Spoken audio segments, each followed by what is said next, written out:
електрични кабли без никакви последици. Дали сте приметиле како птиците стојат на електрични кабли со висок електричен напон и при тоа ништо не име?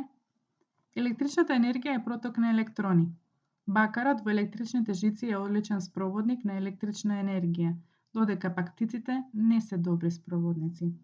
Прва причина е тоа што кога птицата е на еден кабел со двете стапала на ист електричен потенцијал, тоа е како отворено електрично коло, така што електроните не поминуваат низ телото на птицата и таа не добива електричен шок. Електричната енергија ги заобиколува птиците и продолжува да се движи низ кабелот. Но би била сосем друга приказна во случај птицата да допре две различни жици одеднаш, особено доколку се на различен електричен потенцијал, тогаш се создава краток спој и птицата ќе биде подложна на помин на струја низ неа и ќе ја убие. Затоа електричните компании оставаат простор меѓу електричните кабли. Електроните преферираат да се движат во материјали со подобра спроводливост, односно помала отпорност. Тоа значи дека стапалата на птиците како да имаат добар изолирачки материјал.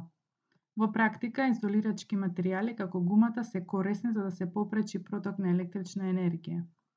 Затоа вакви алатки користи електричарот при одржување и реконструкција на каблите.